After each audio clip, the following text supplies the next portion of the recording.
everyone. Hope all of you are doing well and also learning well. Come, let's learn to blossom. Well, I hope आप सबको previous topic जो था हमारा use of do and does वो clear हो गया हो. अगर आप मुझे कहेंगे तो मैं use of do and does का जो लिंक है वो अपनी इस वीडियो में डिस्क्रिप्शन में डाल दूंगी.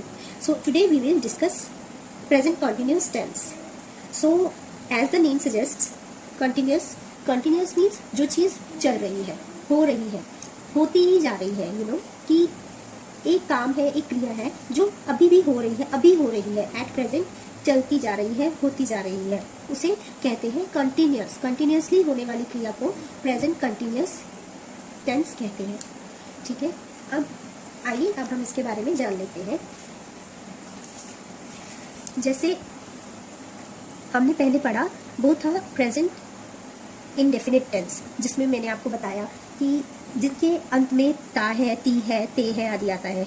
ठीक है, जैसे कि फॉर एग्जांपल मैंने बोला मैं इंग्लिश पढ़ाती हूँ. ठीक है, I am generally telling you that मैं इंग्लिश पढ़ाती हूँ.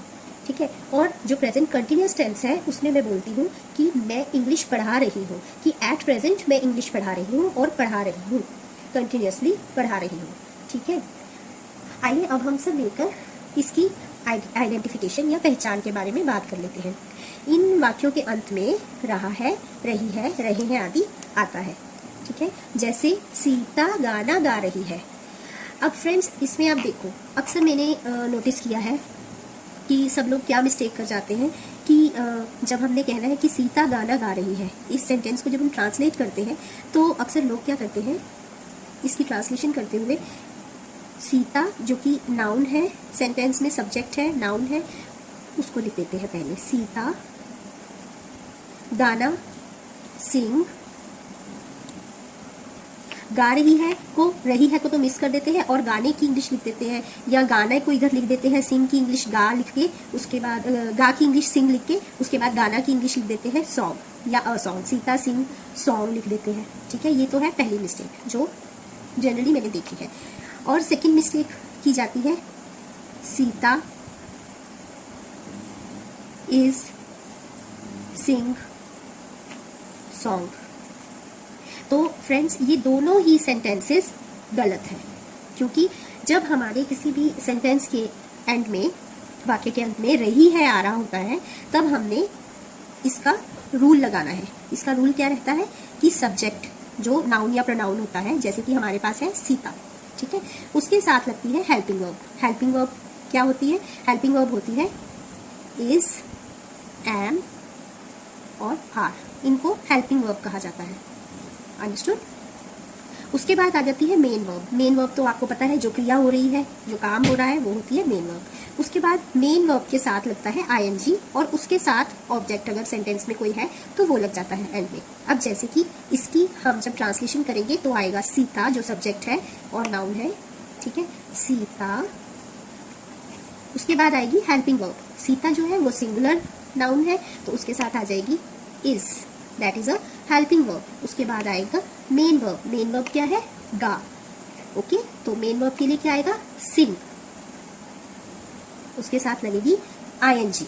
सिंग के साथ आईएनजी लगेगा तो वो बनेगा सिंगिंग. उसके बाद आ जाएगा अ सॉन्ग. तो इस तरह से हमने जो प्रेजेंट कंटिन्यूअस टेंस होते हैं उन्हें ट्रांसलेट करना होता है. सीता गाना गा रही है, Sita is singing a song. तो फ्रेंड्स इस तरह से आपने जब भी आपको लग रहा हो या किसी भी सेंटेंस में आप while you are reading your text book और योर यू नो आपकी जो एकेडमिक सेशन में जो बुक्स लगी होती हैं, टीचर पढ़ा रही हैं, तो ये जो है ना आईएनजी का यूज़ जनरली होता ही है. तो जब भी आप किसी भी सेंटेंस में देखते हैं कि हेल्पिंग वर्ब लगी है और मेन वर्ब के साथ आईएनजी यूज़ हो रहा है, तो आपको समझ जाना है कि ये प्रेजेंट कंटिन्यूअस टेंस है. ठीक है, हाँ, जब इज लगा हो that means that is a present continuous tense. Okay, तो आइए अब हम थोड़ा सा आगे की स्टडी भी इसकी कर लेते हैं. Now I am going to tell you about the concept is am are. ठीक है, use of is am are क्या है? Helping verbs. Use of helping verbs, is am are को हेल्पिंग वर्ब्स भी बोलते हैं. अब जैसे कि है यूज ऑफ इज.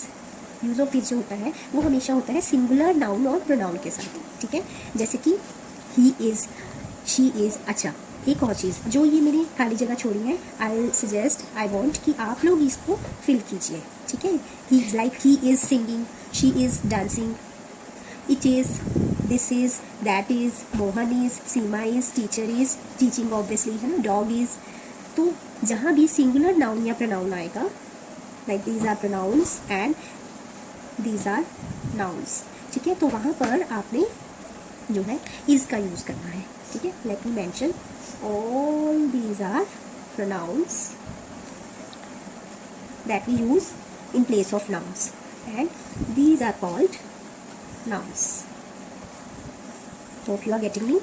एंड उसके बाद आ जाता है यूज ऑफ एम। जो यूज ऑफ एम है वो सिर्फ और सिर्फ आई के साथ होता है, ठीक है। आई हम अपने लिए यूज करते हैं, I is a pronoun for ourself. So इसके लिए भी आप अपने आप यहाँ पर फिल कीजिएगा, आई एम डांसिंग और लर्निंग और whatever, I am baking, I am writing. So it's up to you, I discuss this thing in my next class with you, okay. उसके बाद आ जाता है यूज ऑफ आर।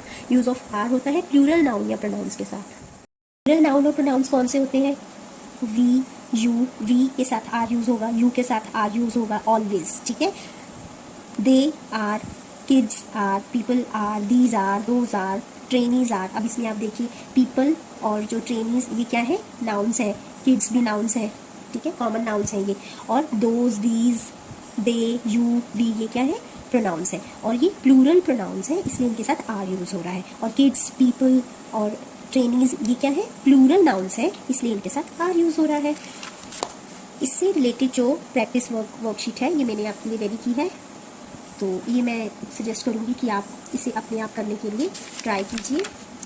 हम अपनी next class में इसके ऊपर डिस्कशन करेंगे, इसके साथ आंसर्स आप मैच कीजिएगा, ऑलराइट। अच्छा, अब इसमें आ जाते हैं नेगेटिव सेंटेंसेस, नकारात्मक वाक्य, ठीक है, जिसमें नहीं का यूज होता है। लाइक बाहर बारिश नहीं हो रही है, इसके लिए हम इसे कैसे सॉल्व करेंगे?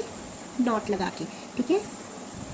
इट इज नॉट रेनिंग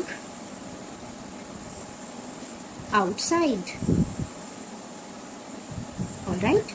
ठंडी हवा नहीं चल रही है, the cool bridge is not blowing.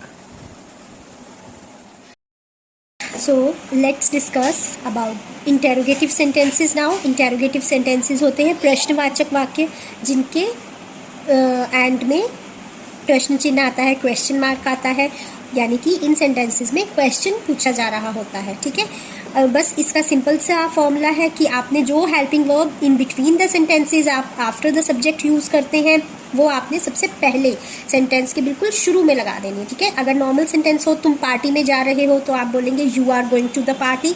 But in interrogative, in the case of interrogative sentences you have to, what you have to do is कि आपको आर को सब्जेक्ट से, प्रोनाउन से पहले ले आना है, ठीक है। Are you going to the party? तुम्हें लगता है कि राघव झूठ बोल रहा है? अब यहाँ देखिए, यहाँ पर दो सेंटेंसेस एक साथ आ रहे हैं, ठीक है। First of all I would like to tell you कि ये नरेशन टाइप ऑफ सेंटेंसेस होते हैं। आपने इस चीज़ के लिए कंफ्यूज नहीं होना है बिल्कुल भी। हम पहले ये कंसेप्ट क्लियर कर लें, ठीक है, उसके बाद हम नरेशन या एक्टिव पैसिव वॉइस तक जाएंगे। सो अभी हमने केवल इतनी चीज़ को माइंड में लेके चलना है कि ये है ता है वाला sentence, that is present indefinite tense, और ये है रहा है वाला। तो हमने इन दोनों को लिखा है। डू यू थिंक, तुम्हें क्या तुम्हें लगता है, राघव इज लाइंग, और इसमें फुल स्टॉप आ जाता है, ठीक है। This is the rule. चलिए खैर, do you think Raghav is lying? क्या राधा सच बोल रही है? Is Radha telling the truth? उसके आंसर्स मैच कर लेते हैं। वो थी हमारी use of do and does. इसकी प्रैक्टिस वर्कशीट है नेगेटिव सेंटेंसेस की। वे गीत नहीं गाते हैं, they do not sing a song. Sita नहीं खेलती है, Sita does not play. Rohan कपड़े नहीं सिलता है, रोहन सिंगुलर है, ठीक है, सिंगुलर नाउन है, तो Rohan does not stitch the cloth. इसमें आप हमेशा इस चीज़ का ध्यान रखिएगा कि जब भी हमने डज का यूज़ कर लेना है या डू का यूज़ कर लेना है तो हमने जो आपकी मेन वर्ब है उसके साथ एस या ईएस नहीं लगाना है कभी भी, okay.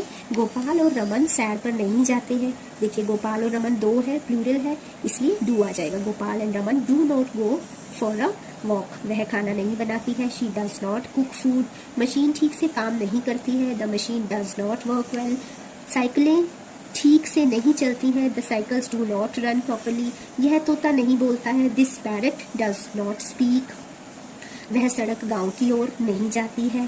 That road does not go towards the village, Rohan मिठाई पसंद नहीं करता है। Rohan does not like sweets. इसके बाद आ जाते हैं हमारे इंटेरोगेटिव सेंटेंसेस। क्या कोयल मीठा गाती है? डज कोयल सिंग स्वीटली, क्या गोपाल शाम को आता है? Does Gopal come in the evening, क्या बच्चे पौष्टिक भोजन खाते हैं? Do children eat nutritious food, क्या बाहर बारिश होती है? डज इट रेन आउटसाइड, क्या वे रोज खेलते हैं? Do they play every day, क्या विद्यार्थी पढ़ते नहीं हैं? Do students not study. अब देखिए इसमें इंटेरोगेटिव और नेगेटिव दोनों ही आ रहे हैं। क्या तुम्हें मिठाई पसंद है?